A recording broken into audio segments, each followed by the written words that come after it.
So our first speaker and the winner of the Tūmanako, Te Tiriti o Te Tūmanako speech competition is the very beautiful Raewyn Walker here from Te Kura Kaupapa Māori o Te Kura o Kōkiri. Homai te pake, pakunui te pare.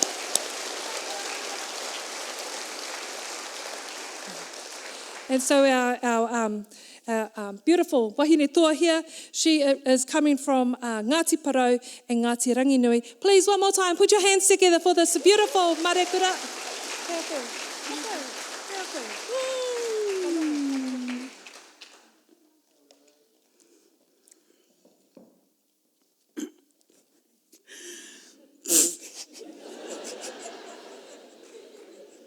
Ko ngā tikuri te aupari, ka kotahi mai tātou katoa.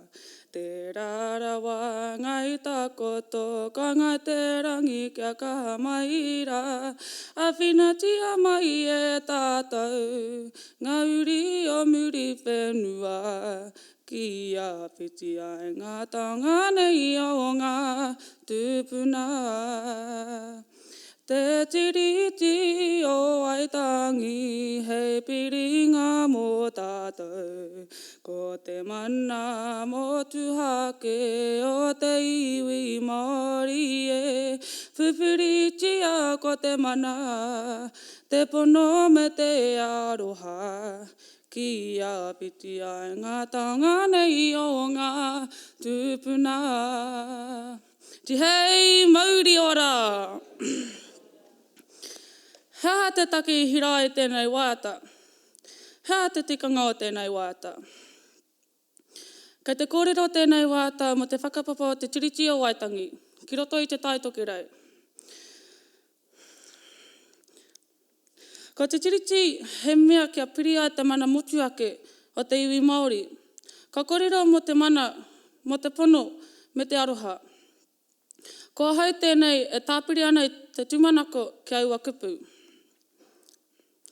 Kia hau nei, e whakatū ana i tēnei wāta i te ihi me te wehi, kua pāmai ngā tai o Ngāti Pākehā ki te whatiwhati i a mātai, engari kei te ora tonu, te iwi Māori, aha kua te aha. Nau mai taku kaupapa kōrero, ara ko te tiriti o Waitangi, the Treaty of Hope. I haria mai ngā mane rau o Kitoria, hei aha hei whakau, i tā kahu o Ingarangi. I tā hao taku Māoritanga, e whanoa noa nei te mana me te mauri o oku taonga tuku iho. Ko te kahu o Kitoria, he kahu e koro ai ana i ngā ahuatanga katoa. Aha koa he wairua pai, tōna, aha koa kino rānei. Ko te huake, ko te tāmi i o tōku Māoritanga, me te hiki ake i te ao Pākehā. I te wā i tuhia tuatahi ai te tiriti o Waitangi, i hui mai ngā tangata o Tauawa, aha kua kaore rātou i tino mōhio ki ngā hua katoa o te whakaaetanga, i wai tohu ana e rātou, i whakapono rātou, he mea tika tā rātou e mahi ana. I whakapono rātou mā te huitahi me te waitohu i te tiriti, ka noho tai te Māori me te Pākehā i runga i te mau ngārongo. I tūmanako rātou, ka whaioranga, ka whaihua hoki ngā iwi e rua, ma te mahi ngātahi. I reira hoki te tau āhuatanga nui o te whakapono. He tangata whakapono te nuinga o ngā tangata i tāku Waitangi, i Tauawa. Tāne mai, wahine mai. Nei reira, he wahanga nui te whakapono ki te whakatūnga o Waitangi, he tiriti o te tūmanako. E ki ana hoki te paipera, ko te whakapono, ko te tino ū ki ngā mea tūmanako hi ana, ko te tino mārama ki ngā mea kaore e kitia. Nā reira, e hono ana te whakapono me te tūmanako, ko e nei pia te tino kaupapa nui rawa atu o te tiriti o te tūmanako. E hiahi ana au ki te waho ki a kauta i tēnei pō. Ko te whakaara nei, ko te tiriti, he kauenata o te tūmanako. Engari, kia mai tonu ai rā te kauenata me te whakakotahi te aroha. Mā te aroha anake ka tae te pupuri i ngā hononga i wainga nui te Māori me te Pākehā. Me te whakapiri i te kotahitanga, Ka re tātou I konei kia noho huariri te tahi ki te tahi. Engari, kei konei tātou kia mahi ngātahi, kia whakaute te tahi ki te tahi. Kia tipu ai tahi ai ngā iwi katua o Aotearoa. E whakapono ana hei kei konei tātou kia whakatipu I te aroha me te kotahitanga, kia ki te whakaute I te whenua, kia whakahōnore I ngā tupuna, kua mene ki te pō. Kia mai tonu te kaha ki te aroha te tahi ki te tahi mo ngā whakatipuranga e haere ake nei. He aha te tikanga o te tiriti o te tūmanako. Ko te tiriti o te tūmanako, he kawanata e pūmau ana I ngā tūmanako o te iwi kia pua wai mai I etahi au tinoranga tiratanga. Whakatipu ana I te tūmanako mo te tahi anamata pai ake. Ko tōna tikanga ka whakapūmau tēnei kawanata I te maungarongo, te mahi ngātahi me te maramatanga I wainga I ngā iwi o tēnei whenua. Ma tēnei kawanata ka hua mai te tahi tūmanako I wainga I oku iwi, kia horahia te marino I wainga I ngā iwi e rua, tā hunga whakamua me ngā hununga kaha ake mo ngā whakatipuranga o nāianei o te āpōpō hoki. Me hoki ana ngā mahara e oki ana e te wairua e rere ngā manu te oriori o te kaupapa o te aho matua, te herenga wairua, te herenga tangata. Ko Waimari e mātua te kura kōkiri, kia pai te ara huarahi o tēnei kaupapa manu kōrero o te tiriti o te tūmanako.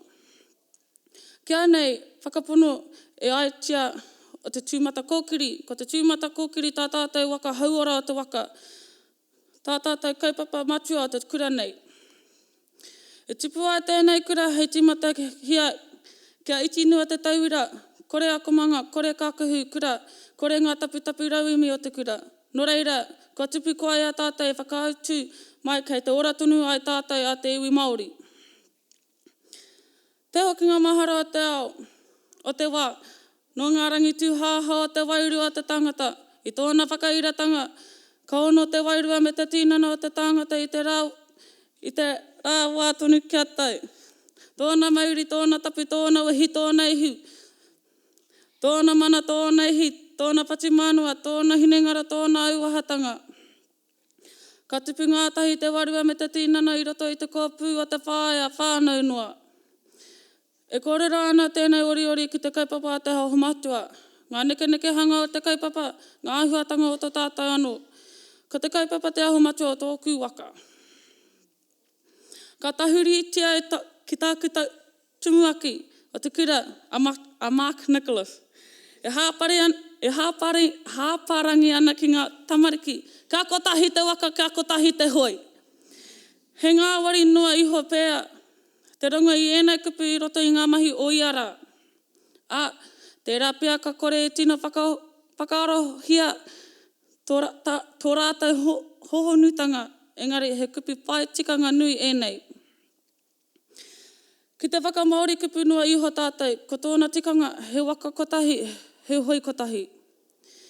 Engari, I runga I te wairua o Henry William, e hara te aronga I te waka Māori kupu noa. Engari, ko te kaue te tino kaupapa, te wairua o aua kupu.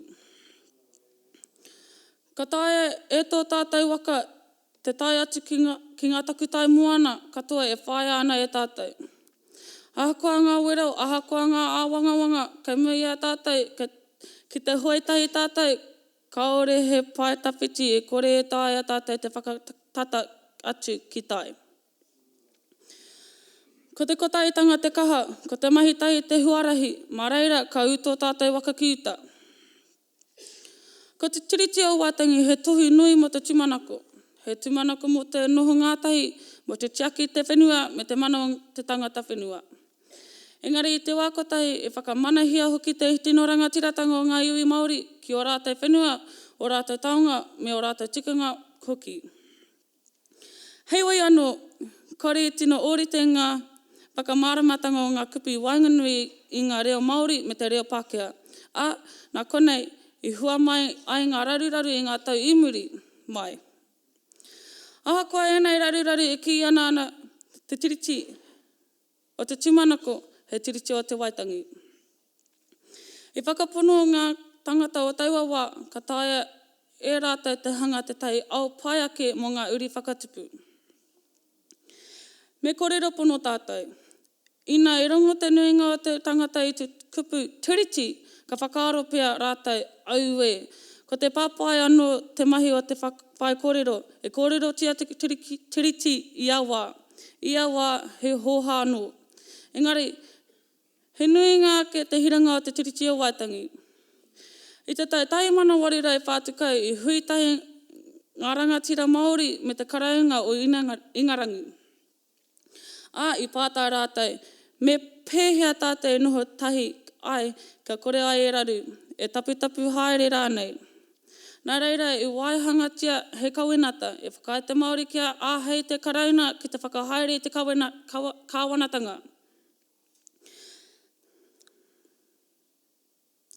He mea māma noi ho ne, pera i te ki, ka taia e koe ki te whakamahi tāku pū ke te Netflix, engari kaua e huri te kupuhuna. Ko ea tēnei te take e kia ai he tiriti o te tūmanako. I enei rā, kei te kitia tonutia te mana o te tiriti o Waitangi. He pai herenga o mō Aotearoa, he ara hoki, he arahi a tātou o te tiriti o Waitangi. Nō reira, kia whakamaumahara tātou ki ngā mahi a Henry William me ngā rangatira Māori i hānai tia te tiriti. Nā rātou i whakatakoto te ara mō tātou, ahakoa ngā piki me ngā heke, ko te tūmanako tonu te mea nui. Mā te mahitahi, mā te whakaute, me te aroha ka tae tātou te whakatūtuki i ngā wawata o te tiriti o tūmanako. E hia o koutou e mohio ana ki te hitori o te enei whenua e tū ana tātou i tēnei pō i tauranga.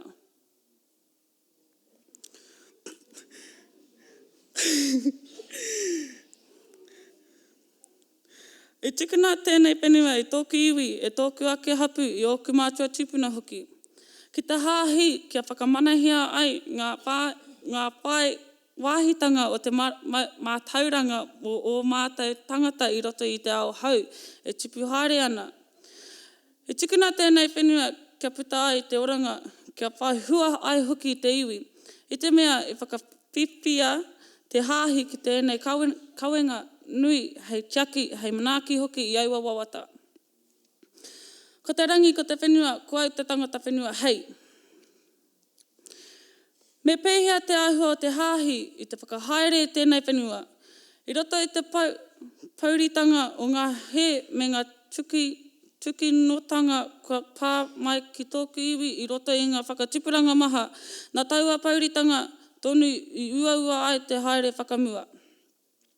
Hoi anō i mana wa nui tonu ana taku iwi, ahakoa ngā takahitanga o te tiriti o Waitangi, ko te tūmanako he rite ki te rama kanara e tiaho piatata ana i te pauri. E ahai ana pia ki te whakatū i te tai ara ki te tai anamata pai ake. Engari, ki te kore taua mura iti, ka riro pia taku iwi, taku ahurea aku reo me toku tuakiritanga Māori. Ki te hikoe mārunga rori, ki whakaoho ai te tiriti o te tūmanako.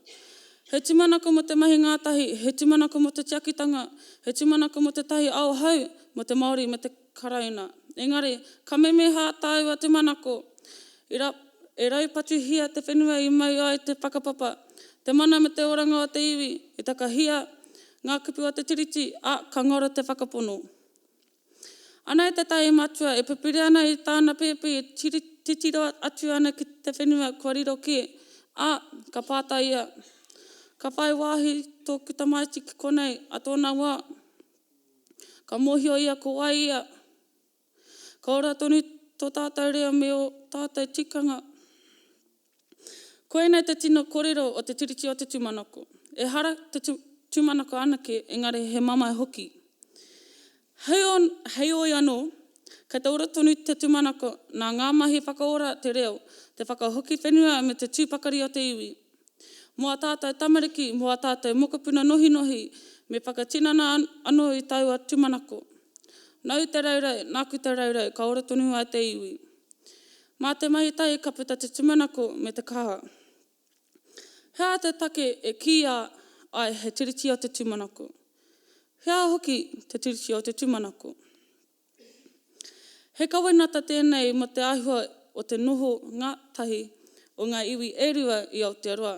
E whakae te Māori kia āhei te karauna te whakahaere te kawenata. E ki ana he tiriti o te tūmanako, nā te mea e hangae i runga te tūmanako. Hei tūmanako mo te kotahitanga, he tūmanako mo te whakamarumaru, he tūmanako mo te mai ngārongo. Ahakoa kua takahia e tahi o aua uati i roto i ngā tau, kei te ora tonu te wairua o te tūmanako i enei rā.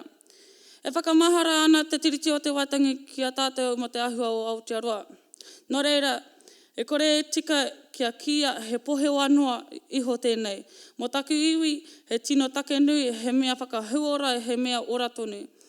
Ka mate kāinga tahi, ka ora kāinga rua. Ka hinga te whare, ka tū anō he whare.